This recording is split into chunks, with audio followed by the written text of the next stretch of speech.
আবারও হোয়াইট হাউসে আমন্ত্রিত অতিথির সাথে তর্কে জড়িয়েছেন প্রেসিডেন্ট ট্রাম্প। এবারে তার প্রতিপক্ষ কানাডার প্রধানমন্ত্রী মার্ক কার্নি। জাস্টিন ট্রুডোর পদত্যাগের পর কানাডার প্রধানমন্ত্রীর দায়িত্ব নেন কার্নি। গত সপ্তাহে নির্বাচনে আগের চেয়েও বেশি ভোট ও বেশি আসন পেয়ে সরকার গঠন করে লিবারেল পার্টি। নির্বাচনে বিজয়ের পর প্রথম দ্বিপাক্ষিক সফরে আমেরিকা যান তিনি। মঙ্গলবার হোয়াইট হাউসে রাষ্ট্রপতির কার্যালয় ওভাল অফিসে আলোচনায় বসেন তারা। বরাবরের মতো এবারেও প্রেসিডেন্ট ট্রাম্প কানাডাকে আমেরিকার ৫১তম অঙ্গরাজ্য হয়ে যাওয়ার আহ্বান জানান। তিনি বলেন, এটা একটি সুন্দর বিয়ে হবে। আমেরিকা আর কানাডা পরস্পরের সাথে সুখে শান্তিতে থাকবে, কারণ তারা একে অন্যকে পছন্দ করে। আমি মনে করি এটা কানাডিয়ান নাগরিকদের জন্য একটা বিরাট সুযোগ। অনেক কম ট্যাক্স, বিনামূল্যে সামরিক বাহিনী। সত্যি বলতে কি, যে কোনো সমস্যায় আমেরিকা কানাডাকে রক্ষা করবে। আমার মনে হয় এটা সত্যি একটা চমৎকার বিয়ে হবে, কারণ দুটি অংশই পরস্পরের সাথে খুব মিল আছে, আর আমরা একে অপরকে অনেক পছন্দ করি। তবে ট্রাম্পের মিষ্টি কথায় মন ভরেনি কানাডার প্রধানমন্ত্রী মার্ক কার্নি। সরাসরি নাকচ করে দেন ট্রাম্পের প্রস্তাব। তিনি বলেন, সবকিছু বিক্রি হয় না। কিছু জিনিস আছে যা কখনো বিক্রি হয় না।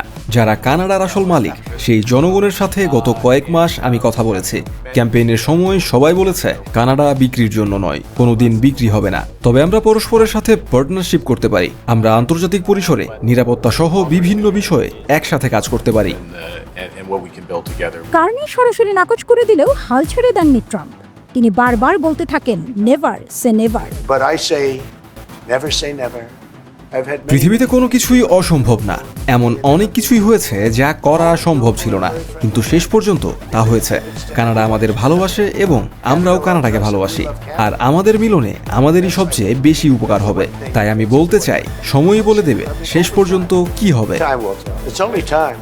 মুখে সময়ের জন্য অপেক্ষার কথা বললেও বাস্তবে সেজন্য এক মুহূর্ত অপেক্ষা করেননি ডোনাল্ড ট্রাম্প। এর মধ্যে কানাডার ওপর ট্যাক্স বাড়িয়েছেন অনেক। মঙ্গলবার কার্নির সাথে বৈঠকের ঘোষণা দিলেন, কানাডা থেকে কিছুই আমদানি করা হবে না। আমরা কানাডা থেকে গাড়ি আমদানি করতে চাই না, সেজন্যই আমরা অতিরিক্ত ট্যাক্স বসিয়েছি। আমরা কানাডা থেকে ইস্পাত চাই না, কারণ আমরা ইস্পাত তৈরি করছি। আমরা কানাডিয়ান অ্যালুমিনিয়াম এবং অন্যান্য কোনো জিনিসই চাই না। আমরা এগুলো নিজেরাই তৈরি করতে চাই। মুখে কানাডা থেকে কোনো কিছু আমদানি করতে না চাইলেও বাস্তবে আমেরিকা কানাডা থেকে মূলত আমদানি করে জ্বালানি এবং বিদ্যুৎ। আমেরিকার মোট জ্বালানি ও বিদ্যুতের 60% আসে কানাডা থেকে। আমেরিকার মোট জ্বালানি তেলের 60% এবং গ্যাসের প্রায় 100% কানাডা থেকে আসে। এছাড়া বিদ্যুৎ ও অন্যান্য জ্বালানির উল্লেখযোগ্য অংশ কানাডা থেকে আমদানি করা হয়। ট্রাম্প যতই মুখে বলুক কানাডা থেকে কিছু আমদানি করতে চায় না, বাস্তবে কানাডার জ্বালানি ছাড়া আমেরিকা প্রায় অচল।